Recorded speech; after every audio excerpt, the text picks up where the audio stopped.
Dans cette vidéo, on va voir si le développé couché est vraiment meilleur que les pompes pour la prise de muscle, surtout au niveau des pecs. Je me suis entraîné pendant plus de 4 ans au poids du corps, donc j'ai fait énormément de pompes et maintenant ça fait plus de 3 ans que je m'entraîne à la salle, donc avec beaucoup de développé couché. Donc on va se baser sur mon expérience et surtout sur 5 études scientifiques hyper intéressantes qui ont testé le poids soulevé aux pompes et même la différence de prise de muscle directe entre les pompes et le développé couché pour que vous sachiez exactement ce qu'il en est de la prise de muscle entre les pompes et le développé couché. On est parti déjà avec les muscles travaillés. Donc déjà, les pompes et le développé couché, c'est exactement le même mouvement. Et là, vous allez me dire non, c'est pas exactement le même mouvement parce que si on retourne les pompes, on voit bien que ça ressemble plus à un développé décliné qu'à un développé couché. Donc là, ça ressemblerait plus à ça. Là, ça serait exactement le même mouvement. Sauf que quand vous faites du développé couché de la bonne manière, vous allez cambrer. Donc vous allez avoir une cambrure au niveau du dos.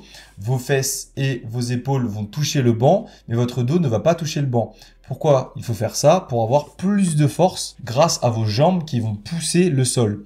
Ça s'appelle du leg drive. Donc, si vous arrivez à bien cambrer et à bien pousser avec vos jambes vers l'avant, vous allez pouvoir envoyer de la force vers vos bras et du coup pousser plus lourd et possiblement faire plus de muscles, en tout cas faire plus de force.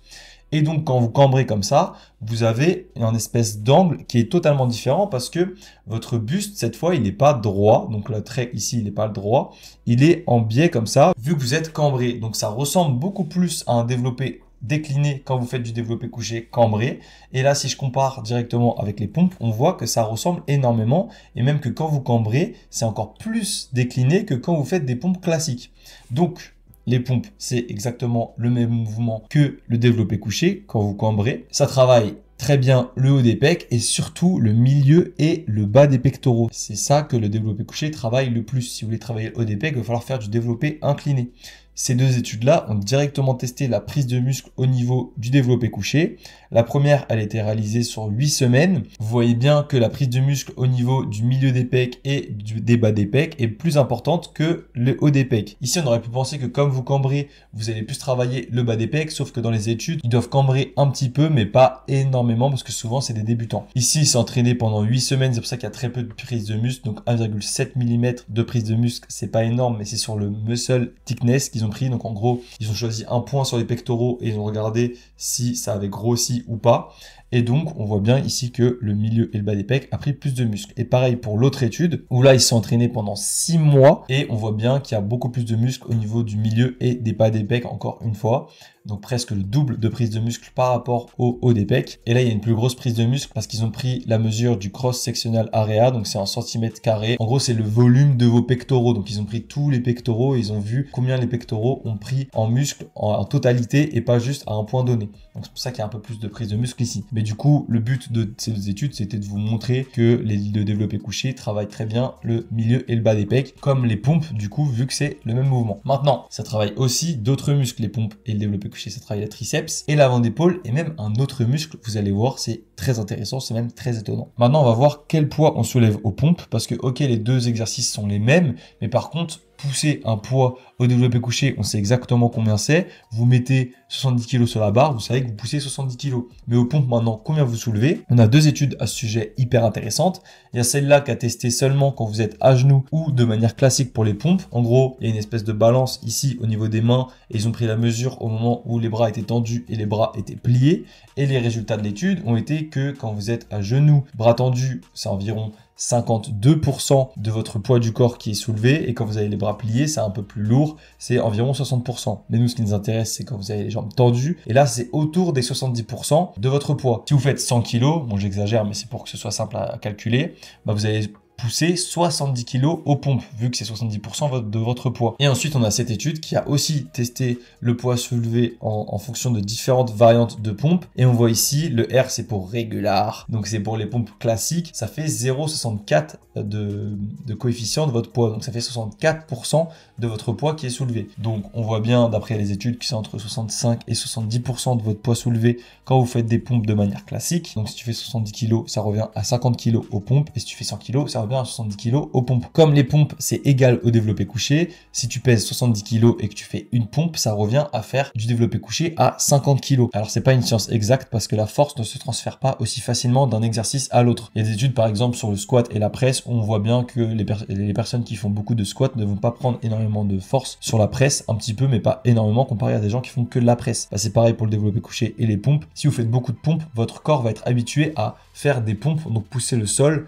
Par contre, quand vous allez passer au développé couché, il va avoir du mal à stabiliser la barre, donc vous allez prendre moins lourd le temps de vous habituer à stabiliser à la barre. Par contre, vous avez la force de soulever 50 kg au développé couché si vous faites 70 kg, que vous faites une pompe. Et si vous faites 100 kg, bah, ça revient à 70 kg au développé couché. Et maintenant, on va voir directement la prise de muscle entre les pompes et le développé couché avec cette étude qui a directement testé pompe contre développé couché. Les participants étaient divisés en deux groupes, un groupe qui faisait du développé couché, un groupe qui faisait des pompes, et ils ont fait en sorte que les deux groupes soulèvent le même poids. Comment ils ont fait ça? Ils se sont basés sur les études que je vous ai montrées juste avant, et ils avaient le choix entre trois positions, donc les pompes classiques, les pompes avec les genoux sur le sol, et les pompes avec les genoux sur le sol et les mains sur la boxe. Donc ils ont fait en sorte de tester le maximum de chaque participant sur le développé couché. Ils ont remarqué qu'en moyenne c'était 60 kg, donc ils ont fait quand même par participant, mais nous on va se baser sur la moyenne qui est 60 kg. Donc leur max, ils ont pu faire qu'une seule répétition à 60 kg au développé couché, et les scientifiques ont fait en sorte que chaque participant soulève 40% de leur 1RM. Donc c'est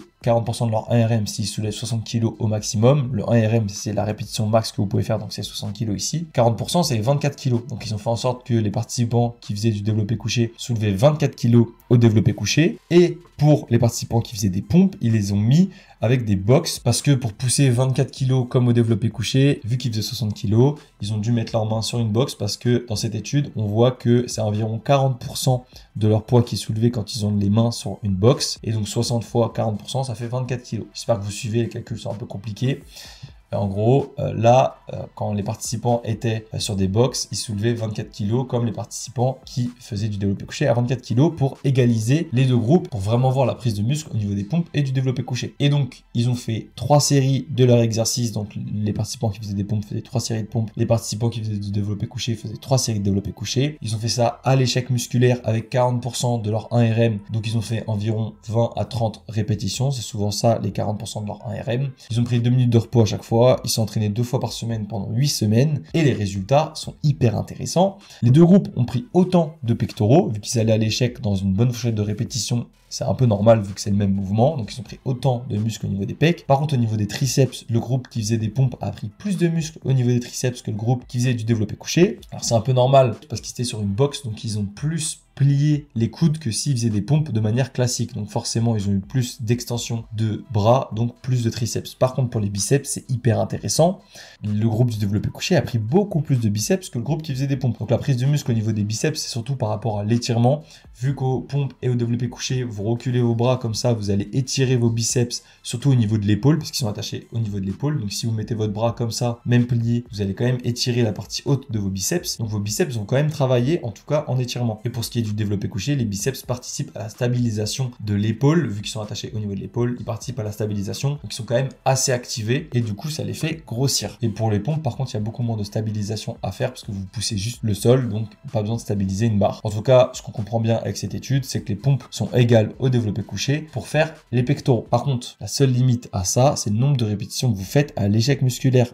Si les pompes, vous êtes capable de faire plus de 35 répétitions à peu près à l'échec musculaire, d'après pas mal de méta-analyses qui ont montré que la fourchette de répétition optimale, c'est entre 6 et 35 répétitions à l'échec musculaire. Si vous êtes capable de faire par exemple 40 voire 50 répétitions aux pompes, ce sera pas optimal et cette fois, vous prendrez moins de muscle que quelqu'un qui fait entre 6 et 35 répétitions au développé couché à l'échec. Donc quand vous commencez à faire plus de 35 reps aux pompes, bah commencez à vous lester, mettez un petit poids, je sais pas, mettez un petit sac avec 10 kg dessus ou des bouteilles d'eau pour vous lester et continuer à prendre beaucoup de muscles au niveau des pecs grâce aux pompes. C'est pareil pour tous les exercices au poids du corps. Il faut que vous fassiez moins de 35 répétitions. Donc, il faut que vous soyez capable de faire moins de 35 répétitions à l'échec musculaire. Si vous pouvez faire plus, il va falloir vous lester. Donc, les tractions, les dips, les pompes, tout ce que vous voulez au poids du corps, bah, il va falloir toujours faire entre 6 et 35 répétitions à l'échec comme en muscu. Donc voilà, j'espère que cette vidéo vous a plu, que vous avez bien compris que les pompes c'était égal au développé couché tant que vous êtes dans la bonne fourchette de répétition à l'échec musculaire. Abonnez-vous pour ne rien rater et vous pouvez regarder cette vidéo que YouTube vous propose qui doit être une vidéo hyper intéressante de moi encore une fois. Je vous dis à la prochaine,